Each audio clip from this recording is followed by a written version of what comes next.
네, 시작하겠습니다. 안녕하세요. 안녕하세요. 저는 조명지 평가사라고 하고요. 이제 오늘 1기 1주차 개강했는데 또 한번 열심히 같이 해보겠습니다. 오늘 일단 지난주 거랑 오늘 문제 이거 보기 전에 강의 계획서 먼저 함께 같이 볼게요. 그래서 처음 보는 분들 계실 테니까 일단 강사 양력에 제 소개 간단히 드리자면, 저는 32회 시험에 합격을 했었고요. 그리고 홍익대학교 도시공학과를 졸업을 했었고, 그리고 지금은 두요감정평가법인의 본사에서 재직하고 있습니다. 그래서 밑에 내용 볼게요. 그 강의 목표 보시면은 일단 그 연기 스터디 때는 기본 개념을 그냥 설명하시오, 약간 그런 문제 위주로 연기에서는 봤었고, 거기에 이제 일기에서는 그 기본 개념에 플러스 약간 이해와 암기를 확장하는 시기가 될 것입니다, 이렇게 써 있죠. 그래서 약간 더 구체적으로 문제가 나올 거고요. 단순히 뭐뭐를 그냥 설명하시오 보다는 관계를 설명하시오, 아니면 뭐가 뭐에 미치는 영향을 설명하시오, 그렇게 약간 기본 개념을 더 구체적으로 심화돼서 써야 되는 그런 게 나올 겁니다. 그래서 참고로 이제 앞으로 시험 전까지 4기 스터디 때까지 좀 문제가 어떨지 얘기를 좀 드리면은, 그러니까 연기는 기본 개념이었고, 1기는 기본 개념에 이제 좀 확장을 하는데, 대신 1기까지는 진도순인 거고요. 그리고 2기, 3기, 4기가 있죠. 이거는 전범위에서 랜덤하게 출제가 되는 거고, 그리고 배점도 이때는 50점만 냈었고요. 이때는 이제 70점씩 나오고 있는데, 이거는 이제 100점씩 보게 될 겁니다. 근데 그래서 문제 내용도 스타일도 약간 실전 문제 스타일로 내되, 이제 난이도가 이거는 좀 하 수준이었다 하면은 이제 간혹 중이랑 중하 정도? 이 정도 나올 거고요. 참고로 시험이 중에서 한 중상 정도 나온다고 봤을 때, 그래서 2기 때는 이제 약간 실전 중에 좀 쉬운 문제 정도, 그거랑 이제 여기다가 중에서 중상까지 나오고, 이것도 실전 시험 수준이되, 4기는 좀 추가 논점이나 최근 이슈 같은 거, 이슈나 논문 이런 것까지 한 번씩 다 보는 그런 4기가 되는 거고, 그래서 2, 3, 4기 쭉 돌리고 나서는 마지막에 시험 들어가기 전까지는 계속 좀 저도 주로 이때 문제를 많이 반복하면서 이때 문제는 빨리 풀 수 있게 그런 식으로 마무리를 했었습니다. 그래서 4기 때까지는 이렇게 진행이 되고요. 강의 계획서 2페이지 보시면은 제가 세부적인 매주 목표라고 또 써놨어요. 보시면은 대충 토요일 날 스터디니까 오기 전에 월요일에서 금요일까지 주중에는 그 진도가 미리 공지가 되거든요. 공지를 했거든요. 이거 강의 계획서에서,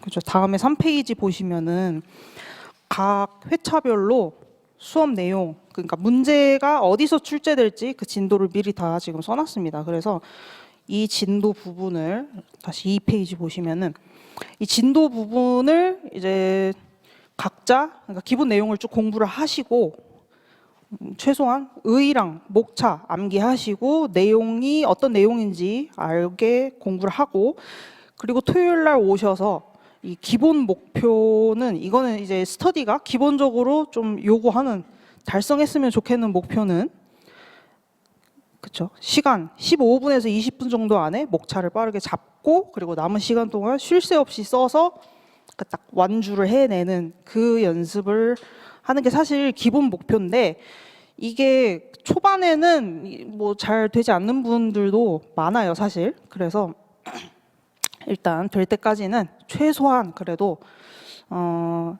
최소 목표 보시면은 의의라도 꼭 암기해 와서 의의라도 꼭 쓰시고, 그리고 목차 잡는 것까지는 그래도 하시고, 그리고 답안 작성도 뭐 의의도 한번 써보시고 내용도 좀 써보시고, 그러니까 뭐 배점을 다 꽉 쓰지는 못하겠더라도 그래도 약간 오픈북 하지 않고 최대한 속도 내서 써보는 연습을 하셨으면 좋겠습니다. 왜냐하면 이렇게 해서 답안을 제출을 하셔야 돼요, 사실. 그러니까 답안지를 안 내고 나 뭐 이것밖에 못 썼는데 그냥 오늘 안 내고 가져가야지 뭐 이러신 분들도 있는데, 답안지는 조금 썼더라도 일단 내시면은 제가 그거에 한해서라도 일단 첨삭을 어떻게든 해드리니까 꼭 내셨으면 좋겠고요. 그리고 뭐 토요일 스터디 끝나고 당일 밤이나 아니면 다음날 일요일 오전 중에 뭐 전날 스터디를 복습하시고 그렇게 합니다. 그 하면 안 되는 것 있죠. 그 오픈북은 왜 하면 안 되냐면 좀만 생각 안 나도 책을 자꾸 보게 됩니다. 오픈북을 한두 번이라도 해보면은 자꾸 책을 좀 보고 싶게 돼가지고 오픈북은 아예 안 하시는 걸 좀 추천을 하고요. 그리고 천천히 시간 상관없이 푸는 거, 이것도 이론 시험이 아무리 공부를 많이 하고 그 전에 시험 푸는 연습을 아무리 많이 했어도 그 촉박한 시간 안에 어떻게든 써내는 그 연습을 충분히 하지 않으면 시험장에서 되게 유리하게 쓸 수가 없거든요. 그래가지고 그 시간 내 촉박하게 어떻게든 써내는 그 연습을 하는 게 사실 스터디이기 때문에 자기가 아직 뭔가 문제를 풀 단계가 아닌 것 같아도 이 토요일 스터디의 목적이 그런 시험 연습이라는 본래의 그런 용도로 쓰는 거를 꼭 하셨으면 좋겠고요. 그리고 강의 특징 보시면은 80분 시험 시간에 70점 구성이고요. 그리고 난이도는 GS 연기와 유사하지만 좀 더 구체화돼서 출제한다 말씀드렸었고, 그리고 진도별로 출제하고요. 논점 공지 드렸고, 그리고 네, 그건 쭉 보시고 마지막으로 3페이지에 4번 항목 보시면요. 이것도 결국 다 같은 계속 반복된 말이죠. 아직 준비가 안 된 것 같더라도 꼭 문제를 어떻게든 풀어보시고 그리고 답안지를 꼭 제출을 해야 한다. 그리고 그러니까 저한테 잘 보이는 답안지를 못 써서 부끄럽다는 생각이 들더라도 실제 시험 날에 채점위원한테 잘 보일 것만 목표로 하시는 게 사실 항상 궁극적인 목표는 그거이기 때문에 그 전까지 뭐 스터디나 모든 과정은 그냥 그 최종 목표를 위한 수단일 뿐이니까 네, 최대한 이 스터디를 잘 써보시길 바랍니다. 그래서 강의 계획서는 여기까지 보고 스터디는 일단 매 강의당 그 진행은 그 지난주 거, 그 전주의 문제에 대한 채점평을 보고 그리고 채점을 하면서 제가 봤더니 이 부분은 내용이 좀 보충 설명을 더 해야겠다. 그런 거를 그 다음 주에 채점평 말씀드리면서 보충 설명을 합니다. 그래서 그 전주 거를 보고 그 다음에 이번 주 거 문제 해설을 하고 그 문제에 대한 내용을 설명하고 그런 식으로 스터디는 매 회당 진행이 될 거고요. 그래서 오늘은 근데 1기 1주차니까 지난주는 연기 12주차였어요. 그래서 연기 12주차 일단 채점 기준표를 한번 보실게요. 채점 기준표.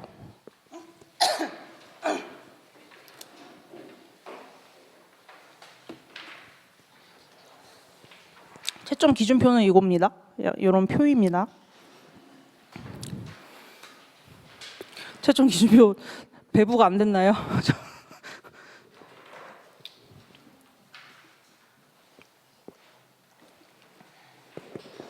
이 채점 기준표는 말 그대로 제가 답안지를 채점을 할 때 뭐 만점은 얼마를 정해두고 각 목차마다 썼으면 만점을 최대 몇 점까지 부여를 하는지 그거에 대한 표입니다. 그래서 보시면은 일단 설명드릴게 그 문제 1번하고 괄호에 18점 이렇게 써 있죠. 이거는 그 감정평가 이론 과목의 채점이 문제가 그러니까 최종 그 시험날 걸로 기준으로 말씀드리면은 100점이 출제가 돼요. 100점이라고 점수는 출제가 되지만 실제로 그거를 채점을 할 때는 60%를 만점으로 두고 채점을 하게 됩니다. 그래서 뭐 지난 수요일에도 합격자 발표가 났지만 보통 그래서 이론을 좀 잘 썼다고 하는 사람들이 받는 점수가 한 55점 내외 이렇게 받고요. 그러니까 그게 만점인 거죠. 60점이.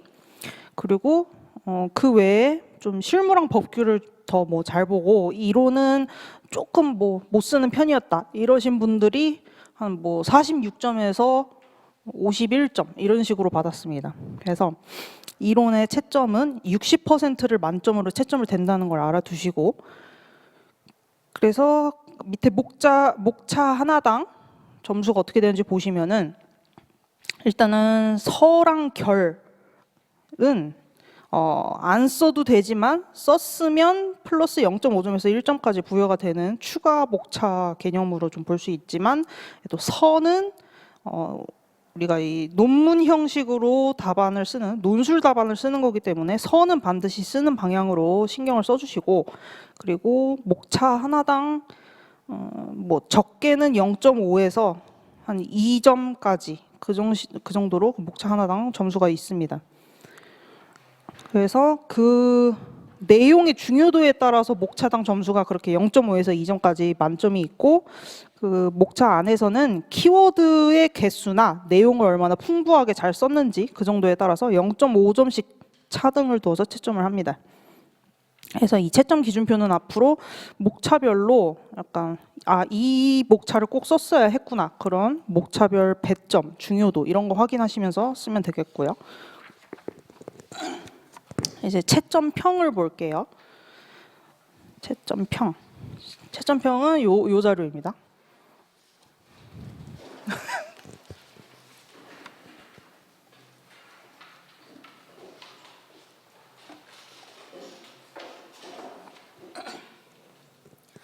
채점평을 보시면 그 연기 12주차의 문제 1번은 부동산 가격 공시 제도에 대해서 쓰고, 뭐 표준지 공시지가에 대해서 쓰고, 그리고 조사 평가와 조사 산정 이 두 가지의 개념을 비교해서 쓰시오. 이게 문제 1번이었는데요.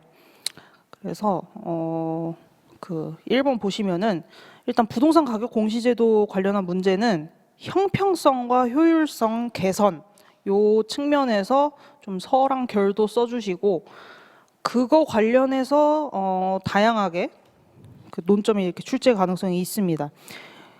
지난주 문제에는 그 제도의 일반론 그리고 뭐 표준지 공시지가 조사 평가 기준 해가지고 그 적실나 공개일 그게 출제가 됐던 거고, 요거 외에는 그 공시지가 기준법에서 뭐 그 밖의 요인 보정 쪽으로 문제가 나올 수도 있고, 그리고 적정 가격을 기준으로 하는데 이게 시장 가치하고 동일하냐 뭐 이런 논점이 출제 가능성이 있습니다. 그래서 이런 거 준비하시면 된다. 그리고 서결에 쓸 수 있는 내용인데요.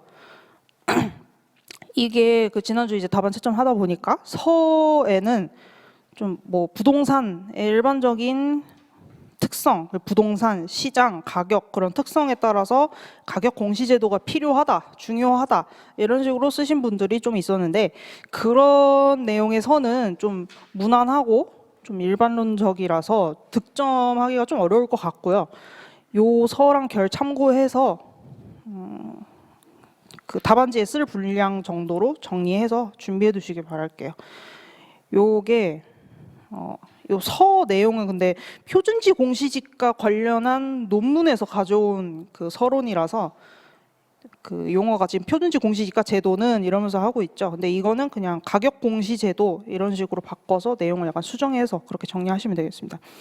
근데 그 내용 이렇게 살짝 한번 보시면은 그 가격 공시 제도가 출제가 되면은 항상 요게 약간 논점인 거예요.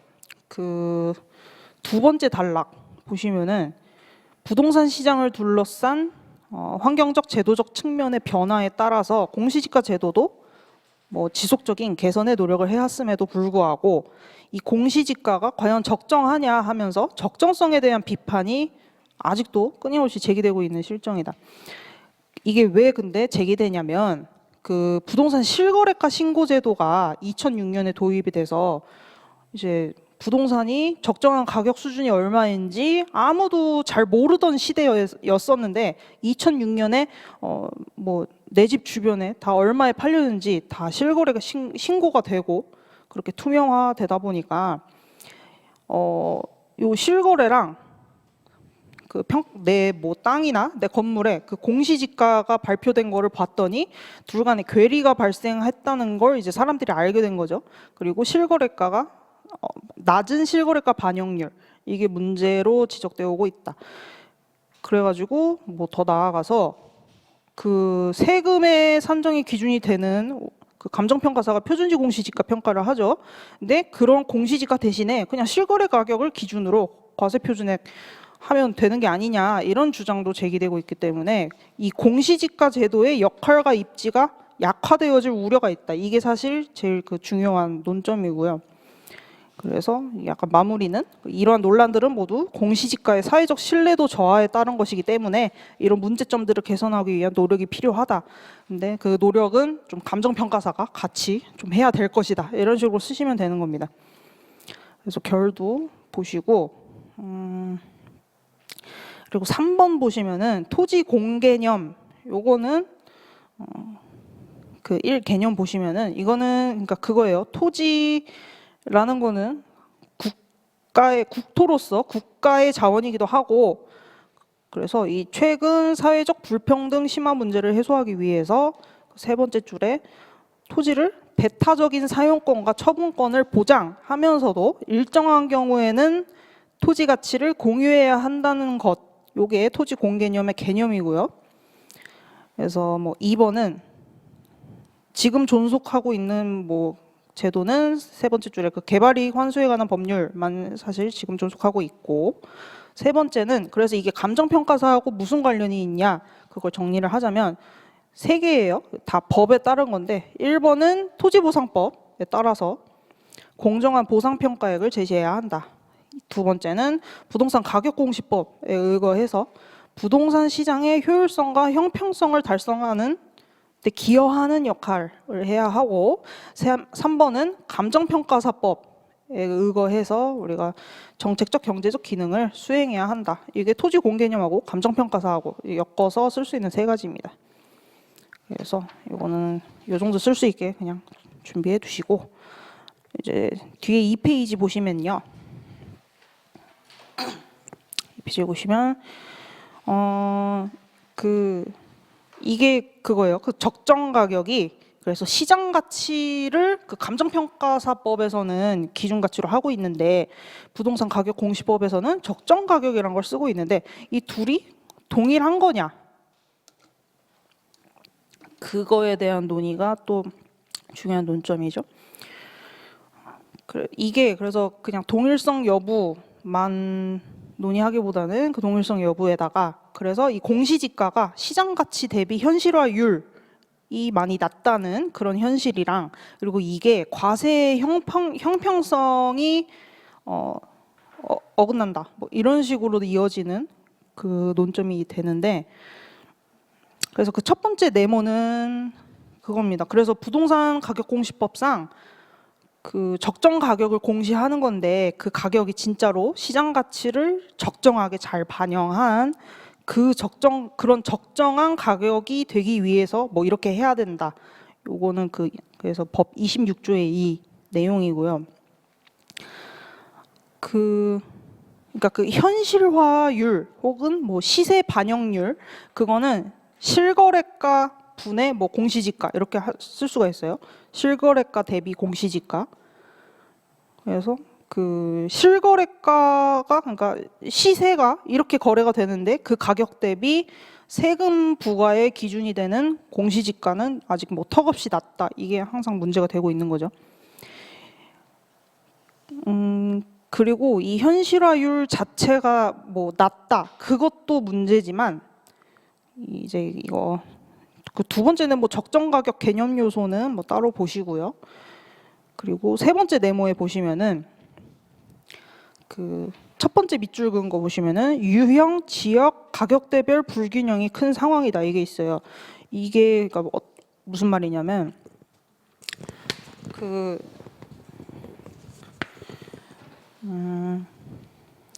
그러니까 유형별로만 일단 말씀을 드리면은 토지랑 단독주택이랑 공동주택 얘네가 그 시세 대비 공시지가의 그 비율 이게 현실화율이라고 말씀드렸죠. 현실화율 혹은 뭐 시세 반영률 아니면은 이게 그 뭐 논문 그러니까 교수님에 따라서 이거를 결국 과세 가치라고 부르기도 합니다. 그래서 이거를 과세 가치율이라고도 칭하기도 합니다. 이게 다 같은 말이라는 거 알아두시고 그래서 문제가 이게 그래서 그거부터 말씀드려요. 조세 형평성이 있다는 게 무슨 말이냐면요. 뭐를 갖고 있든 그 시세 전체 시세 그래프예요. 시세 대비 요만큼이 현실화율이면은 만약 이게 60%다 그러면은 뭐 딴 사람도 60%여야 하고 아니면 이 정도 갖고 있는 사람도 똑같이 60%여야 하고 이 율이 같게 다 요 공시지가가 평가가 돼야 되는 그게 조세 형평성 얘기거든요. 그래서 문제가 됐던 게 그 현실화율이 토지는 한 62.6% 뭐 이러고 단독주택은 51.8% 이러고 공동주택은 68.1% 이게 2020년 당시 통계거든요. 이게 그러니까 문제가 뭐가 되냐면 이 단독주택이라는 거는 보통 그거예요. 고가의 뭐 한남동 저택 이런 거 있죠. 고가주택 이런 거고 공동주택은 일반적인 그 아파트들 중저가 아파트 이건데 예를 들어서 이 두 개를 볼게요. 가격이 이만큼인데 그리고 얘는 일반적인 아파트는 예를 들어서 가격이 단독주택에 비해서 이만큼이라고 봤을 때 51.8%면 한 중간 정도죠. 근데 중저가 아파트가 여기 이 가격 대비 한 68%가 이라고 칠게요. 그러면 이게 만약에 같은 가격이라고 치면은 이 아파트를 갖고 있는 사람은 시세 대비 세금을 이만큼 내는 거고 고가주택은 집이 비싼 거 대비했을 때 이 사람하고 세금 내는 게 똑같은 거예요. 그럼 이럴 때 조세 형평성이 없다고 하는 거거든요. 그래서 지금 요거를 내용을 알고 세 번째 네모 그거 다시 보시면은 이게 그래서 유형별로 불균형이 큰 상황인 거예요. 그래서 정부가 그 2019년 그때부터 이제 공시가격 현실화율도 이 단독주택부터 대폭 늘리고 이래가지고 막 좀 조세 저항이 많이 있었습니다. 그때 2020년 그때. 그래서 현실화율 높여서 형평성을 강화한다. 이걸로 이어지는 내용이고요. 뭐 이거를 이렇게 상세하게 쓰는 문제가 나오는 건 아니지만 조세 형평이라는 게 뭔지 아시고 그 내용을 써야 정확하게 쓸 수 있으니까요. 배경 지식입니다. 그리고 채점평 이제 3페이지 보시면은 요거는 그 문제 1번에서 물음 3번으로 조사 평가하고 조사 산정 그 둘이 비교하시오가 물음 3번이었는데 일단 문제점은 똑같이 대한민국의 그 부동산을 과세 목적으로 평가를 하는데 그거를 주체가 이원화되어 있는 그것에서 일단 문제가 다 비롯이 되는 거예요. 그래서 이거는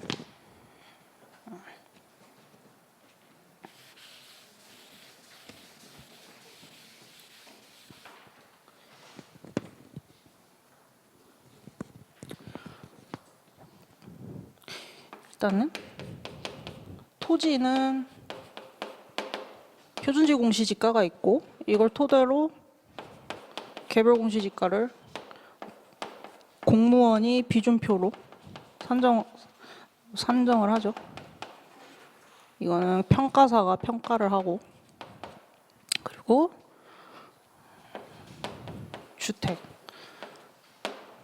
주택만 일단 보면 표준주택 토대로 똑같이 비준표 해서 개별 주택을 산정을 하고, 그리고 공동주택을 따로 이렇게 하는데, 요거는 감정평가사가 평가를 하는데, 요거는 한국부동산원이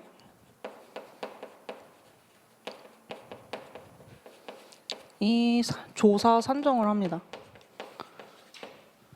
요거는 그 표준지 조사평가 기준에 따르면은 3방식으로 평가를 하죠.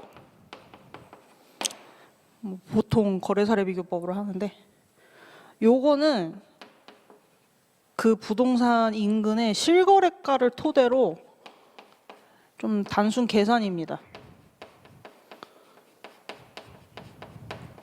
그리고 요것도 비준표고,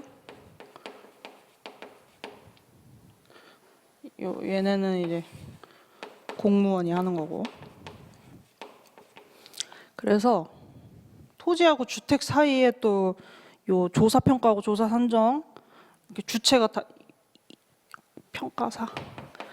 평가사하고 한국부동산원, 그래서 이렇게 두 개 이렇게 이원화되어 있다. 요거에서 지금 문제가 다 비롯되는 건데, 단순히 산정이죠. 그리고 그러니까 뭐 그냥 직원들이 하고 있는 거예요. 그래가지고 요거는 비자격자의 그냥 단순 계산이라서 실거래가 토대로 한, 그래서 공시가격이 좀 적정한 시장 가치를 제대로 반영하지 못할 수 있다. 그런 식으로 문제가 되는 거고, 그렇다 보니까 얘는 만약에 시장 가치를 제대로 반영해서 세금이 제대로 부과가 되는 거죠. 이걸 토대로 한 개공에서도. 근데 주택은 안 그럴 수 있어서 토지하고 주택 사이에 조세 불형평성을 야기한다는 그 문제점이 지적이 되는 겁니다. 근데 원래 이 개공도 사실 산정이기 때문에 원래는 그 표공하고 개공하고 그 표준지는 이거 토대로 그대로 세금이 부과가 되거든요.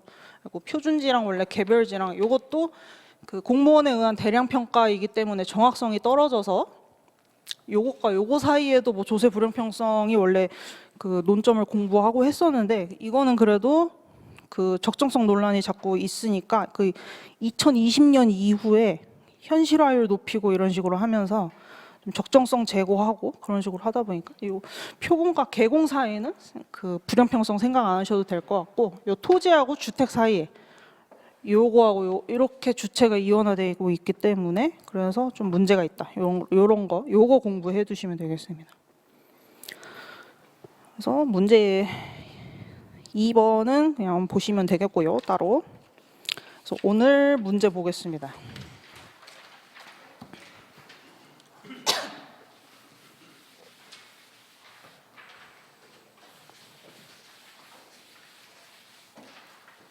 그래서 이 가격 공시 제도는 뭐 그래서 부동산 가격을 이렇게 그 부동산 특성이나 시장 특성에 따라서 어려우니까 가격 공시를 해야 된다, 뭐 이런 식으로 논점이 나오는 게 아니다. 그래서 약간 이런 문제점이 있고 개선을 해야 되는 그런 제도라고 공부를 해두시면 돼요. 오늘 문제 1번 보시면은 일단은 오늘 제 스터디 이제 처음 오신 분들이 있으니까 문제를 분석하는 일단 순서부터 옆에 써놓고 시작하겠습니다. 일단 감정평가 이론이 크게 문제를 분석하고 문제를 분석을 다 했으면은 답안을 작성하고, 크게 이 두 단계로 나뉘는데, 문제 분석은 일단 문제가 크게 어떤 논제에서 출제됐는지 논제를 찾고, 그다음에 이 문제 자체의 유형이랑 이 논제에 대해서 구체적으로 어떤 걸 묻고 있는지 개념어를 찾고, 그다음에 문제의 배점에 따라서 각각 몇 점어치 쓸지 배점을 설계하고, 그다음에 이 설계한 대로 목차를 구성하면, 여기 목차를 딱 잡고 나면은 그것까지가 문제 분석 과정이고, 목차 잡고 났으면은 답안지에 열심히 서술, 이렇게 나뉩니다. 요거는 문제 풀면서 저거를 다 한번 해볼게요. 일단 문제 1번을 보시면 일단 쭉 보는 거예요. 문제를 딱 보면은 일단 맨 첫 번째 줄 그거를 이제 뭐 대물음이라고 하고, 밑에 물음 1, 2, 3 이렇게 작게 있는 거는 소물음 이런 식으로 칭하는데, 대물음을 보시면은 이 문제 전체가 일단 뭐에 대해서 나온 건지 그게 써 있죠. 잘 보시면 일단 부동산 특성, 요거하고 관련해서 지금 문제가 나온 걸로 보여요. 그죠? 그래서 논제는 부동산 특성이고요. 그래서 저는 논제에다가는 이렇게 네모를 쳐놓습니다. 지금 이 문제는 전체적으로 지금 요거에 대한 문제들이구나 하면서 하고, 물음 1 보시면 쭉 또 보니까 토지의 부증성 그리고 용도의 다양성을 다루고, 그리고 그 둘의 관계를 설명하시오 이렇게 나왔죠. 그럼 여기서 부증성하고 용도의 다양성, 이게 부동산 특성 중에 특정한 두 개죠. 그래서 요게 개념어죠. 부동산 특성 중에 요 두 개를 쓰라고 한 거고, 근데 이 두 개의 관계를 설명하시오 해서 이것도 써드린 문제가 유형이 크게 6가지가 있어요. 그냥 단순히 뭐를 설명하시오, 뭐를 쓰시오, 그게 기본형이고, 그다음에 뭐와 뭐를 비교하시오, 차이점을 쓰시오, 이게 비교형.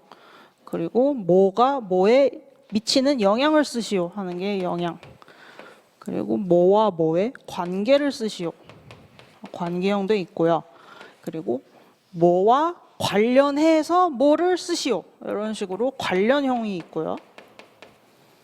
그 다음에 이제 뭐 감정평가사 갑은 뭐 이런 상황이다, 아니면은 뭐 A 법인은 뭐 이런 거를 하려고 한다, 이럴 때 올바른 뭐 판단을 하시오, 뭐 이런 식으로 사례형도 나오기도 합니다. 그래서 보통 6가지가 있고, 뭐 이렇게 기본적으로 일단 설명하고, 그럼 양자의 관계를 쓰시오 이렇게 뭐 섞어서 나오기도 하고, 사례형인데 그때 뭐 약간 영향을 쓰기도 하고, 이런 식의 하나만 나오기도 하고 섞어서 나오기도 하는 게 유형입니다. 그래서 물음 1번 다시 보시면은 얘는 부증성하고 용도의 다양성 이 두 개를 쓰는데 둘의 관계를 쓰시오 이거였죠. 그리고 일단 문제를 쭉 다 보는 거예요. 물음 2 보시면 그 부동산 특성이라는 그 논제가 부동산 가치하고 부동산 시장 요 두 개에 미치는 영향을 설명하시오 요거죠. 그래서 지금 문제 물음 2번에 유형은 영향형이고, 개념어는 부동산 가치하고 부동산 시장에 미치는 영향, 뭐 이런 게 개념어가 되겠죠. 그래서 부동산이 가치하고 시장에 미치는 영향 이거구나.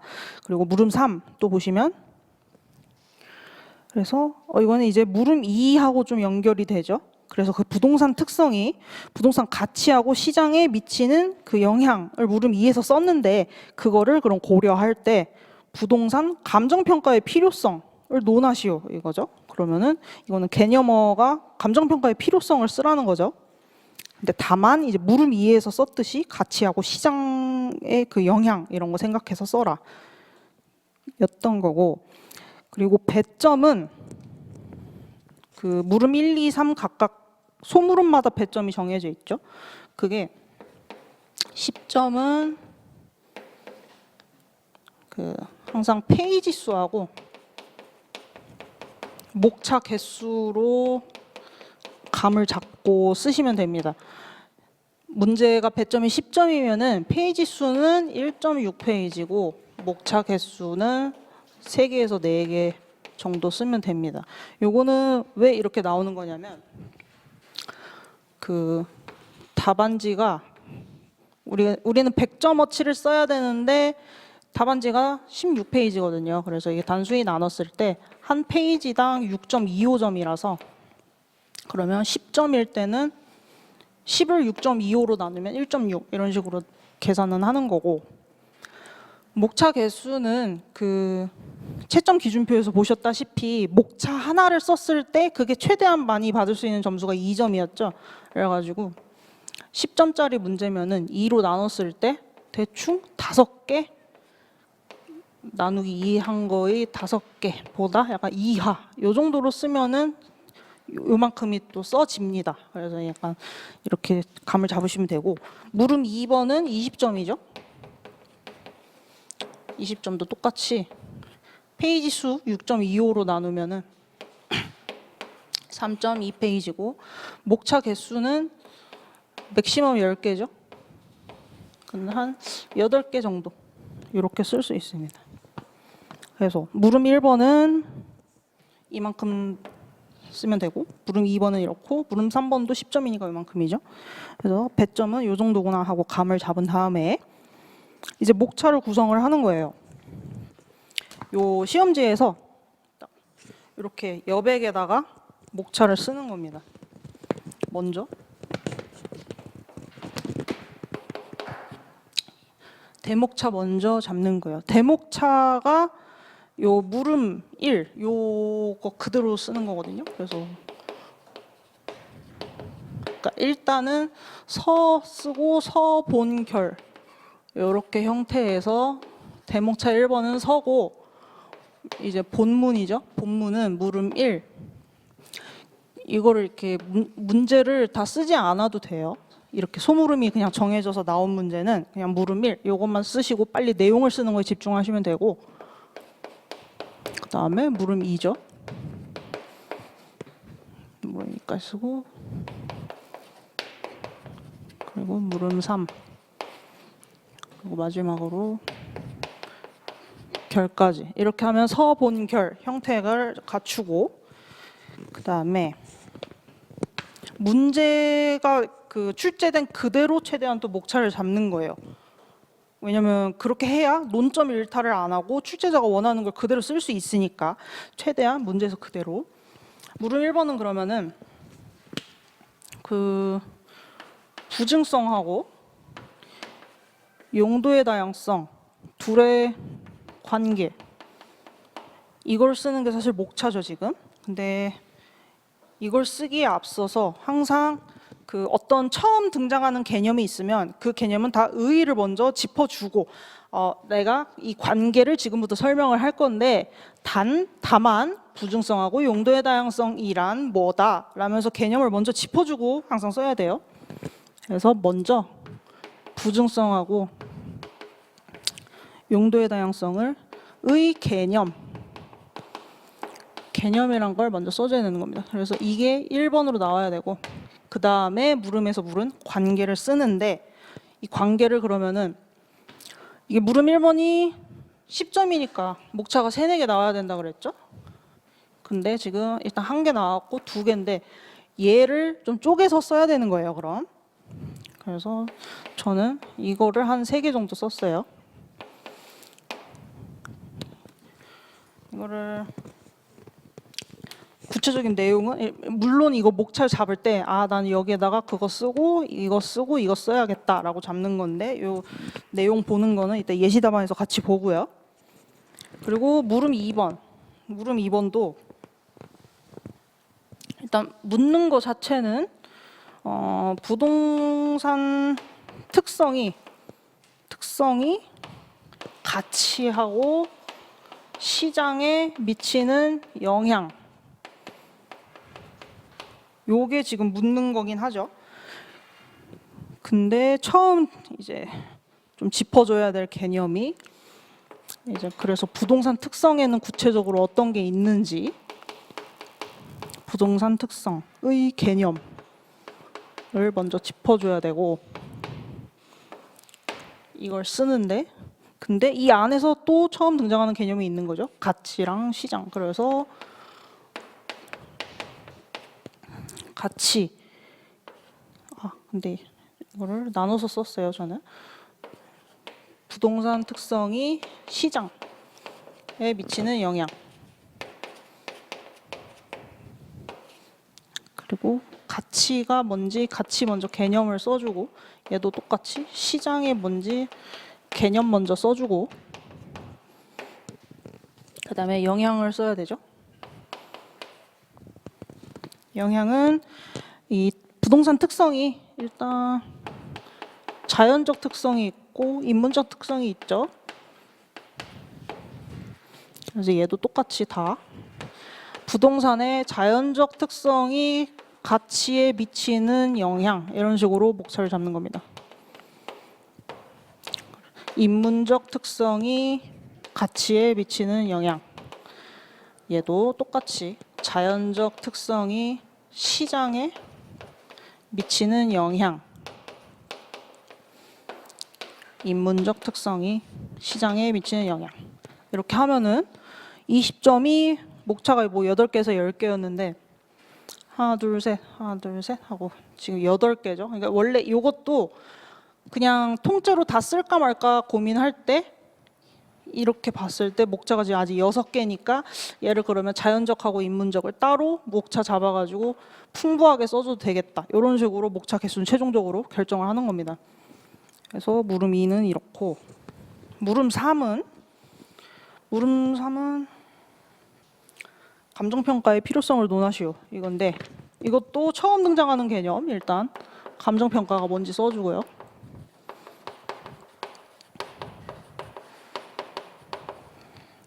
그리고 두 번째로 목차가 그죠? 가치 먼저 가치에 미치는 영향을 고려할 때 감정평가 필요성 이거를 약간 뭐 가치에 따른 이런 식으로 쓰는 거죠. 가치에 따른 그리고 시장에 따른 감정평가 필요성 목차는 이렇게 잡으면 되겠고 그리고 목차가 10점이니까 한 3, 4개 그렇게 나와야 되죠. 혹은 맥시멈 나누기 2 한 5개 그러니까 이렇게 봤을 때 요거 이렇게 2개 좀 나눠서 쓰면 되겠고 요것도 2개 정도 써주면 되겠다 해서 내용은 뭐 쓸지 또 이렇게 간략하게 뭐 쓰지 하고 이렇게 정하고 그리고 이거 이렇게 본문 목차를 다 잡고 나면 그럼 이제 서랑 결에 뭘 쓸지 정하는 거예요.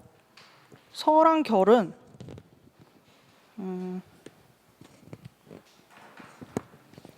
일단은 이 5개 가지고 서는 쓰는 거예요. 이 논의의 배경 그리고 이 문제의 답 그리고 이 문제를 논의하는 거의 중요성 그리고 이 논점 관련한 유의사항 그리고 이 논점 관련 다른 이거 문제에서 묻진 않은 관련 문제 이렇게 크게 5가지를 뭐 이거 다 서에다 쓸 수도 있는 건데 보통은 이렇게를 서에 쓰고 이렇게를 결에 씁니다. 아니면은 약간 이게 문제의 배경을 쓸 게 되게 많은 논점이면은 뭐 이렇게까지만 쓰고 이 문제는 논의하는 게 정말 중요하다 하면서 마지막에 결에 쓰면서 끝낼 수도 있고 이런 식입니다. 근데 이 문제 1번은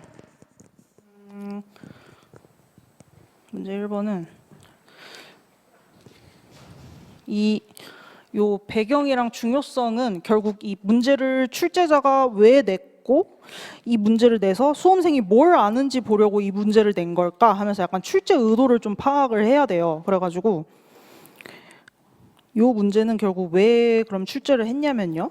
부동산 특성이 일반 재화와 다른 그런 특성이 있고 그게 결국 부동산 가치하고 부동산 시장에 어떤 영향을 주니까 되게 일반 재화와 다른 특성이 나타나죠.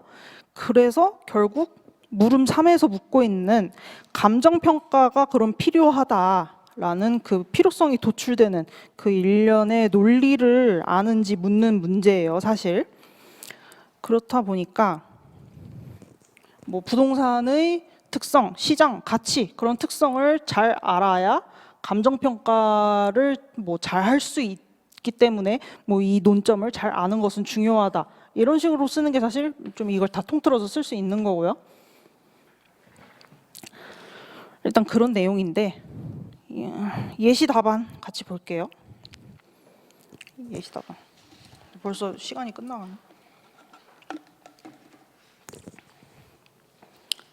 예시 답안은 사실 예시 답안은 이 목차 잡은 그대로 보시면 되는 거긴 한데 아니면은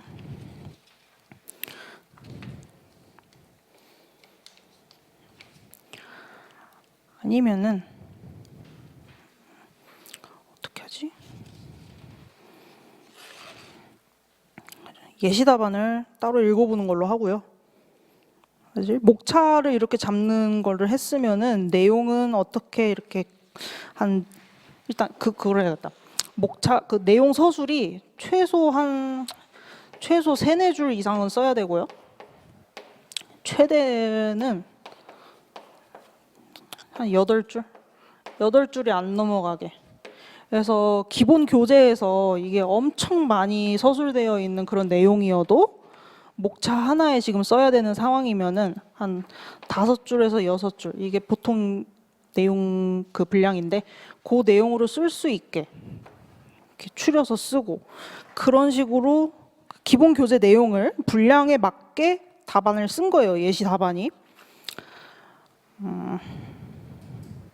문제 2번하고 3번에 대해서 뭐 추가 내용이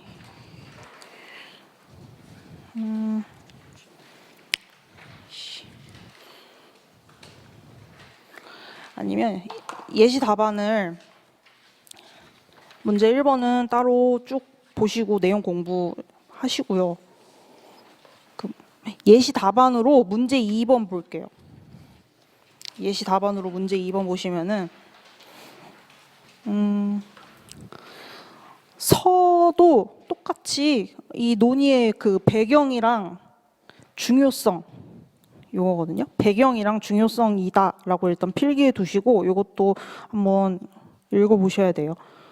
서는 이런 식으로 쓸 수 있구나. 요거를 보셔야 되고 그리고 목차 위주로 쭉 볼게요. 그래서 예시답안 9쪽 보시면은 그 예시답안이랑 그리고 문제지 같이 보시면은 문제가 일단 자본시장에서 시장 이자율의 상승이 부동산 시장에 미치는 영향을 장단기별로 구분하고 설명하시오. 이거를 빠르게 보면요. 일단 이 문제에서 지금 다루고 있는 큰 논점이 뭔지 보면 뭔가 자본시장에서 시장 이자율이 상승하는 거 그 자체가 지금 약간 논제예요. 혹은 아니면 그게 이제 부동산 시장까지 이렇게 논제로 볼 수가 있는 거고요. 뭔가 부동산 시장, 자본 시장, 그리고 이자율 얘네를 묻고 있죠. 근데 그거에 대해서 그 시장 이자율이 상승한다라는 그거가 부동산 시장에 미치는 영향을 쓰라는 문제고 그리고 설명하되 근데 장단기별로 구분하여 설명하시오 이렇게 돼 있어요. 그래가지고 이 문제에서는 대목차 3번으로 그 시장 이자율이 상승이 부동산 시장에 미치는 영향을 쓸 때 그 예시 답안에서 9쪽 보시면은 그래서 뭐 단기적 영향, 장기적 영향 이런 식으로 문제에서 장단기별로 구분하여 설명하라고 했기 때문에 그렇게 구분해서 서술을 쭉 한 거고요. 그런 식으로 하고 그리고 예시답안 10쪽에 공간 시장과 자산 시장 장단기 분석 이게 있어요. 요거는 그 4사 분명 모형을 토대로 쓴 거거든요. 왜냐면 이자율 상승이 4사 분명 모형에서 결국 이자율을 상승하면 환원율도 상승하니까 그게 가격에 미치는 영향, 그런 식으로 지금 쓴 건데, 요 4사 분명 모형을 이제 다음 시간에 설명을 좀 추가로 드릴게요. 그리고 3번도 똑같이 오늘 앞에 강의 계획서에서 시간을 너무 많이 써가지고 다음 시간에 빠르게 또 보면 되니까 해서, 그래도 예시답안 오늘 한번 봐보시고요. 그러면 일단은 오늘 여기까지 하고 다음 시간에 오늘 못한 것까지 이어서 다시 하도록 하겠습니다. 네, 오늘 첫 주차 수고하셨습니다.